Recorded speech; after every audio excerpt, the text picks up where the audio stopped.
Hi guys, Janice here and welcome back to my channel. Oke, aku nggak tahu kenapa ada kembang api padahal ini udah lebaran, udah lewat. And by the way, aku pengen ucapin minal aidin wal faizin buat kalian yang merayakannya, dan mohon maaf lahir dan batin kalau seandainya sepanjang video yang aku buat dari kemarin-kemarin itu banyak kekurangan dan buat kalian kesel dan marah. Aku minta maaf.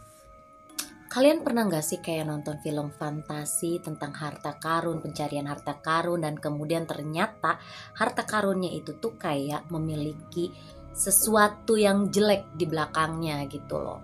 Kayak punya misterinya juga dan lain sebagainya. Kalian pasti gak asing dengan jenis-jenis film kayak gini gitu kan. Sama halnya aku juga kayak seneng banget film-film fantasi dan kayak apalagi yang puzzle gitu yang kayak mesti nyari harta karun. Kalau dulu nggak salah tuh National Treasure itu salah satu film favorit aku, dan ada juga beberapa film-film lainnya tapi aku kayak nggak lupa judul gitu. Nah, by the way guys, kenapa aku ngomong kayak gitu, itu karena aku bakal ngebahas tentang perhiasan atau harta karun yang diduga memiliki kutukan. Oke, time to tell the story. Yang pertama kita ada Delhi Purple Sapphire. Delhi Purple Sapphire pertama kali ditemukan secara tidak sengaja oleh Peter Tandy, di mana Peter Tandy ini adalah seorang kurator kerja di National History Museum di London. Peter pertama kali menemukan sapphire ini itu di salah satu kabinet yang berisikan batu-batu mineral guys yang ada di museum itu. Konon katanya pada saat Peter menemukan batu sapphire ini tuh ada di sebuah kotak yang berlapis serta dilengkapi oleh jimat-jimat gitu di depannya guys. Kayak di kotak terus di atasnya tuh kayak dilapisin jimat-jimat gitu guys. Selain itu, di bagian paling luar dari kotak ini tuh ada sebuah tulisan yang bertuliskan, apapun yang kemudian akan membukanya, sebaiknya baca peringatan ini dan silahkan lakukan apa saja pada perhiasan ini. Saranku pada dia, pria atau wanita, adalah buang benda ini ke laut. Siapa yang nulis peringatan itu sampai sekarang belum ketahuan sih, karena kan pada dasarnya ini perhiasan lama kan. The Delphi Purple Sapphire ini tuh adalah barang jarahan dari kuil Indra yang ada di Chowpore pada tahun 1857. Kemudian dibawa ke Inggris oleh Kolonel W. Ferris, dan setelah kolonel ini menyimpan perhiasan ini, Kolonel W. Ferris ini langsung kayak nggak lama kemudian tuh bangkrut. Putranya yang mewarisi perhiasan ini juga mengalami nasib yang sama guys. Jadi anak dan ayah yang mewarisi atau pernah memegang Delphi Purple Sapphire ini juga bangkrut dua-duanya. Kemudian setelah dari anak Kolonel W. Ferris ini, perhiasan ini tuh kayak udah pindah tangan berkali-kali, dan setiap orang yang pernah memilikinya juga mengalami petaka guys. Dan itu tuh kayak macem-macem sih. Bahkan konon katanya ada seorang wanita penyanyi opera yang kehilangan suaranya setelah dia menerima perhiasan ini sebagai hadiah. Karena memiliki vibe yang negatif, hingga akhirnya perhiasan ini namanya lupa lagi, bentar guys. The Delphi Purple Sapphire ini disumbangkan, aku nggak tahu siapa pemilik akhirnya, tapi disumbangin ke museum. Oke, next.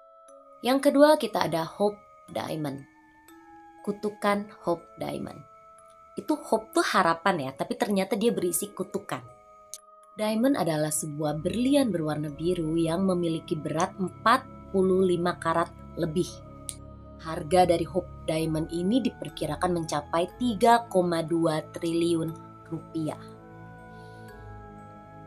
Dan ini dianggap memiliki kutukan dikarenakan beberapa orang yang pernah memiliki berlian ini itu mengalami nasib yang tragis guys.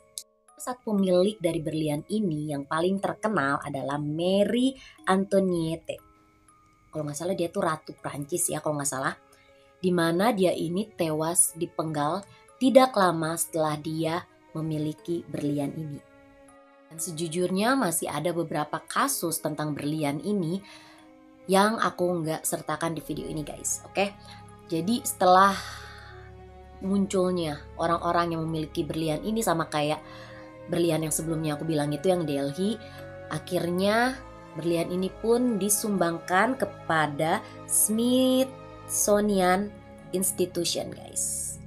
Ketiga adalah Lydian Hoard.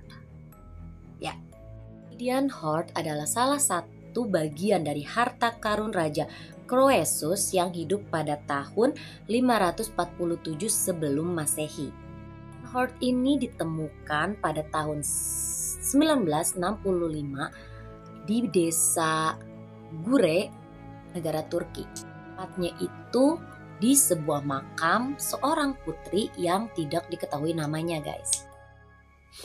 Namun setelah perhiasan ini mungkin kalau kata kita diambil dari tempat asalnya yaitu kuburan sang putri ini, gak lama kemudian orang-orang yang mengambil perhiasan itu tuh terkena sebuah penyakit.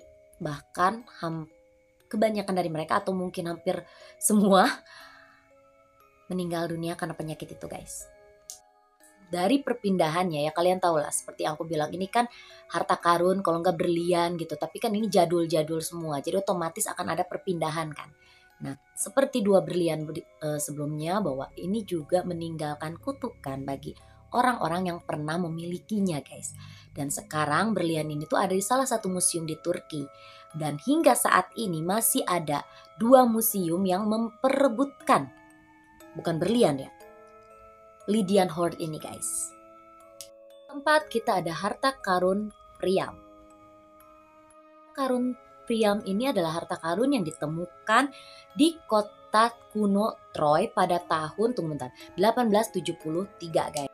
Penemu dari harta karun ini adalah seorang arkeolog asal Jerman yang bernama Heinrich Schleiermacher dan istrinya Sophie.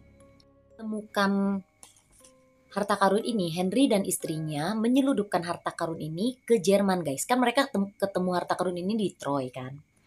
Nah setelah itu mereka bawa pulang dengan cara menyelundupkan harta karun ini ke Jerman. Tidak lama setelah perhiasan ini berada di Jerman, pada saat itu kan perang dunia kedua kan guys. Nah Jerman kalah dari Rusia. Perhiasan ini hilang dan tidak tahu keberadaannya hingga akhirnya setelah dilakukan investigasi dan pencarian diketahui bahwa harta karun ini tuh ternyata ada di Rusia. Tepatnya tuh kayak di museumnya gitu, tapi Rusia tuh kayak gak mau ngebalikin harta karun ini ke Jerman karena mereka menganggap bahwa harta karun ini adalah kompensasi dari perang dunia kedua, karena banyak kan kalau perang tuh otomatis banyak jalan yang hancur, banyak korban. Jadi Rusia menganggap bahwa perhiasan yang mereka jarah dari Jerman ini sebagai kompensasi atas kerusakan yang telah dirasakan oleh Rusia. Kalau ini sih nggak terlalu seberapa ya, pada dasarnya kan emang ibaratnya kalau perang itu menang dan kalah tuh kan pasti ada terus. Jadi nggak kayak ketiga berlian sebelumnya. Jadi ini kayak lebih membuat satu negara kena kutukan, tapi entahlah gitu deh guys. Kita punya berlian Koh-i-Noor, apa Noor ya, aku nggak tahu gimana cara bacanya, tapi artinya adalah gunung cahaya dalam bahasa Parsi guys. Nah kalau berlian Koh-i-Noor ini aku nggak tahu bacanya ya ampun, kutukan yang diberikan oleh berlian ini tuh lebih kepada kutukan diplomatik.